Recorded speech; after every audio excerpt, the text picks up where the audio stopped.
días, feliz amanecer, les saluda Margarita Oropesa. Vamos a conversar con Rafael Simón Jiménez, ex rector del Consejo Nacional Electoral y dirigente político, por cierto, de Barinas. Mucho gusto, Margarita, como siempre, de estar contigo.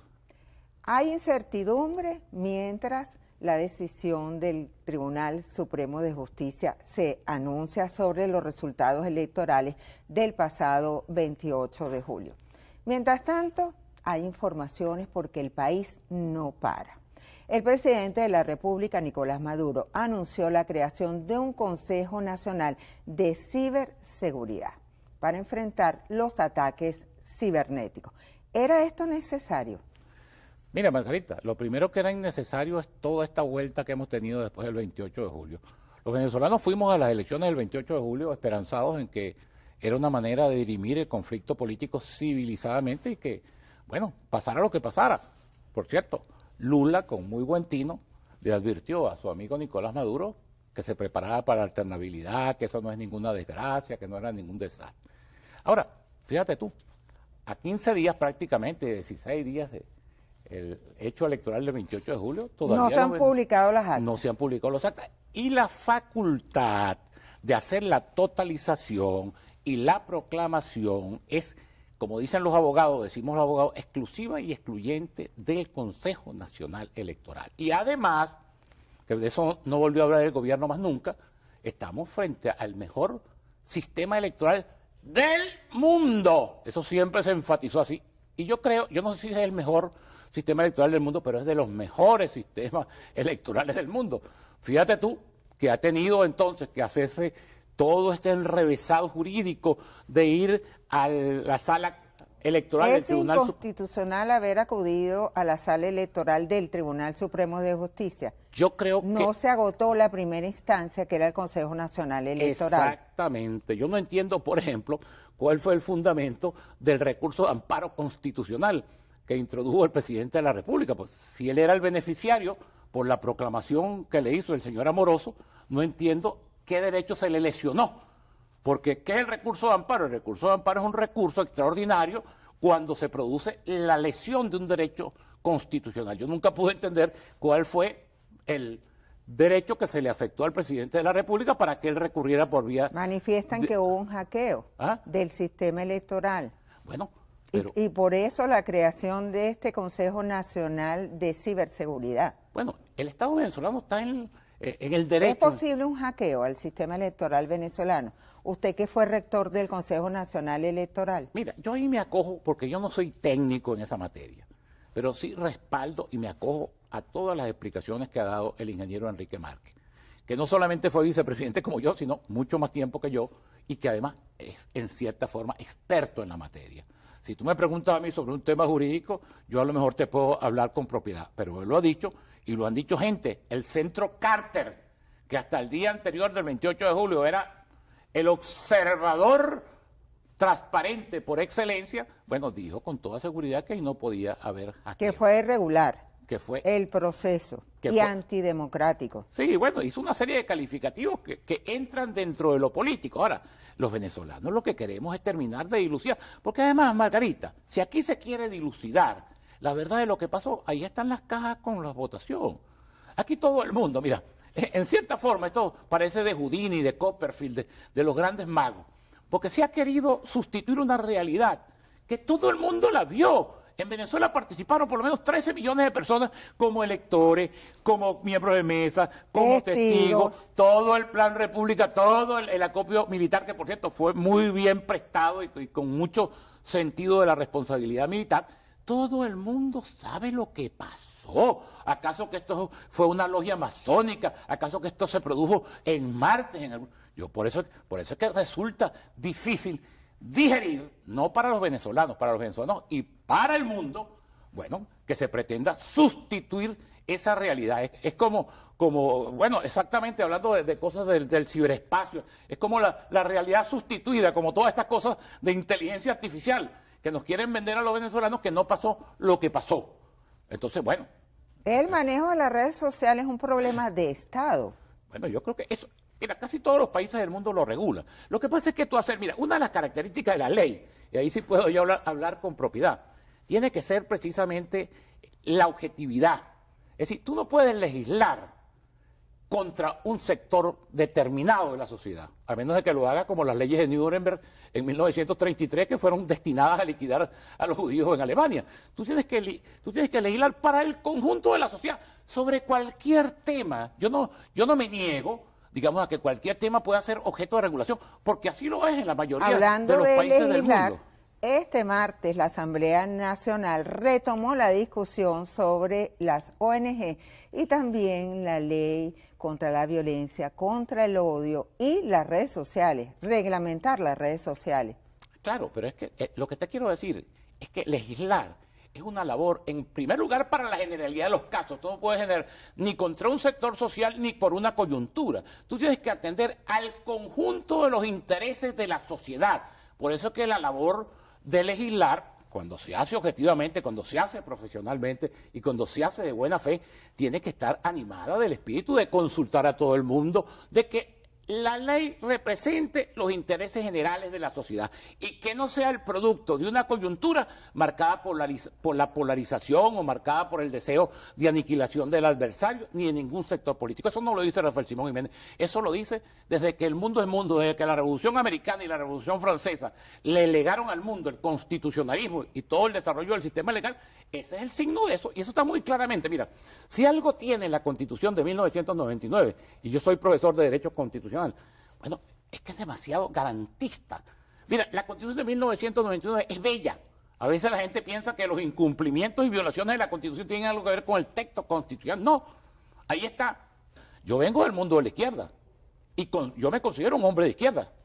Yo a estas alturas no ando buscando votos y por eso no tengo que congraciarme, que si con la derecha, que si con la izquierda, que si me tomo una foto aquí, otra foto allá, puedo hablar con propiedad. Pero esas cosas dan vergüenza. Y yo le hago una reflexión, porque el gobierno sabe con propiedad cómo pienso yo y cómo actúo yo. Ellos saben que yo no soy ni proimperialista, ni de la derecha, ni aparezco asociado a ninguna de esas cosas. Por eso creo tener autoridad moral para hacerles el reclamo de que vuelva, chicas, la sindéresis, el imperio de la ley. El cumplimiento de esa Constitución excelsa, bella, que es la Constitución de 1999, que si se quiere un ejemplo en el mundo, precisamente de todos los derechos y garantías que deben tener los ciudadanos. 25 fallecidos, más de 300 experticias. La mayoría de estos fallecimientos ocurrieron entre el 29 y el 30 de julio. ¿Por qué se embochinchó el país?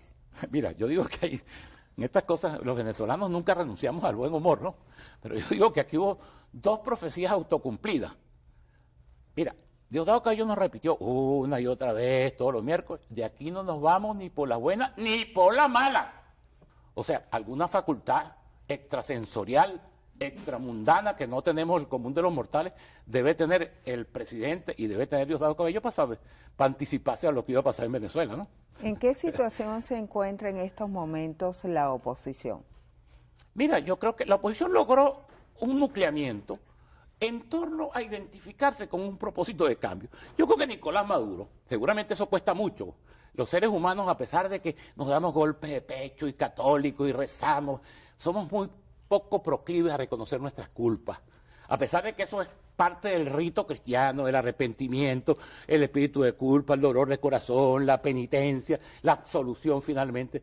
El presidente Maduro nunca entendió que él no se estaba confrontando con el señor Edmundo González, que era un instrumento que apareció allí para que fuera candidato. Por cierto, creo que cumplió un papel bien lucido, porque además sacrificó su comodidad personal y la puso en riesgo, digamos, a costa de una cuestión que él ha podido eludir fácilmente. Se metió en el candelero político siendo un diplomático.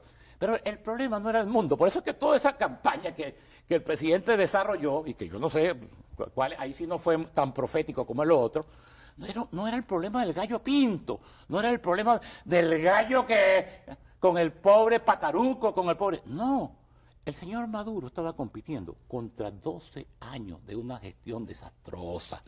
Estaba compitiendo contra sí mismo. En cierta forma, estas elecciones fueron un referéndum en relación a su gestión. Eso era. Ni con María Corina, que tiene un liderazgo. Todas esas lo que han hecho es recoger ese inmenso deseo de cambio que todas las encuestas, sondeos de opinión, ¿cómo iba a poder ganar las elecciones?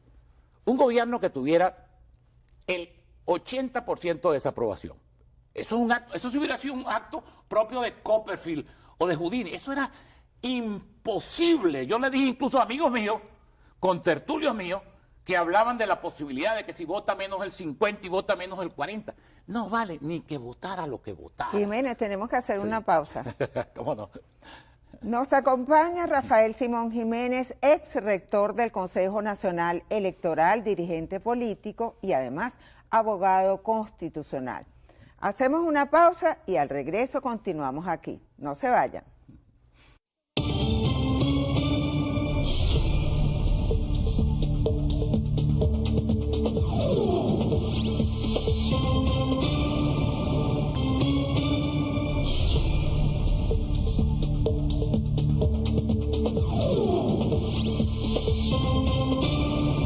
Continuamos conversando con Rafael Simón Jiménez. Ahora vamos a la parte internacional.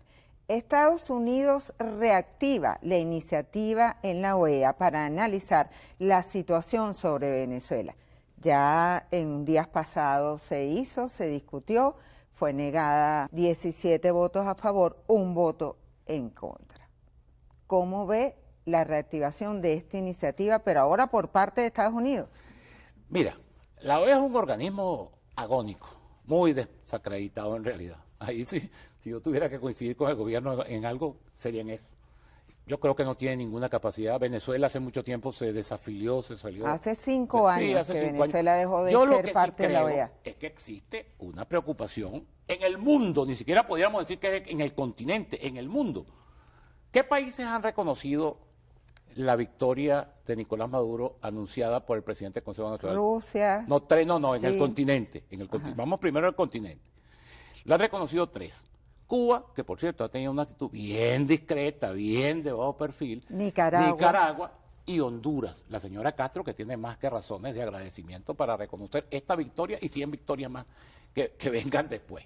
Ahora, existe, fíjate tú, yo creo que el escenario real, no de presión, porque el problema no es presión, el problema es que el gobierno venezolano entienda que si quiere obtener el reconocimiento internacional, bueno, tiene que demostrar que ganó. Eso es una cosa, pero de lo más elemental, de lo más lógico. Y se me quedó una cosita por allá, Margarita, que vale la pena para, sobre todo, la exigencia que están haciendo los presidentes López Obrador, Lula. Es que de eso íbamos a hablar. No, pero el tema de, aquí hay, en última instancia, suponiendo que las actas, porque mira, esto es un espectáculo de verdad. A mí me dan ganas de reír porque estas cosas pero se deben escrutar mesa por mesa, que es un planteamiento de tragicomedia. Yo veía a algunos candidatos entrar y salir a las audiencias estas del tribunal. Mira, yo vi unas actas, unas se me parecen y otras no se me parecen. Unas como que coinciden con las mías. Oye, vale, ¿qué espectáculo es ese? Yo recordaba en Barinas había, cuando yo estaba joven, un cine que todavía existe, ahora es un templo evangélico, el cine llano, donde uno iba a intercambiar suplementos y barajitas de los álbumes, ¿no? Entonces, esta la tengo, esta no la tengo, esta está repetida, dame esta por esta. ¿Qué es eso, chica? Aquí existe el último elemento de verificación, está allí. Abran las cajas, con supervisión internacional, con veedores, y verifiquen que esa es la victoria. Aquí lo que se quiere simplemente es un derecho más que elemental, es un derecho lógico, que es que la gente sepa, digamos, qué pasó con su voto y cuál fue el resultado electoral. A menos de que yo en estos días hacía un chiste, pues yo utilizo de verdad que el buen humor. Tú sabes que una vez, Margarita, en Cuba hicieron un ensayo de apertura democrática y empezaron con unas elecciones municipales y decían que cuando la gente llegaba a la mesa de votación le daban el sobre cerrado y cuando la gente iba a abrir el sobre, ¿qué pasa, mulato? El voto es secreto.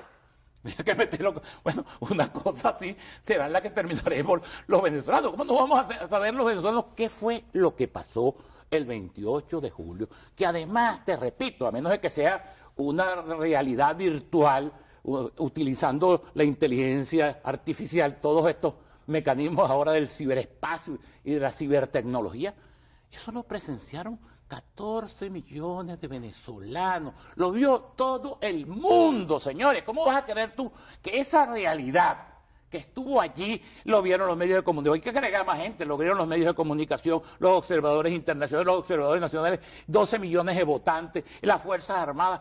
¿Cómo vas a creer tú que tú esa realidad la vas a transformar y le vas a hacer creer a la gente que no fue lo que vimos, lo que vimos, ni que sentimos lo que sentimos, ni los números. Mira, hay sitios, esto da ganas de reír, porque hay sitios donde, te repito, yo tengo palabras elogiosas para el comportamiento del Plan República. Y hay sitios donde el Plan República se portó tan bien que tú veías al final al oficial que estaba allí cantando los resultados con un megáfono para que la gente como la gente se volvió a los centros. Él mismo, aquí se acotaba Maduro y está todo el mundo.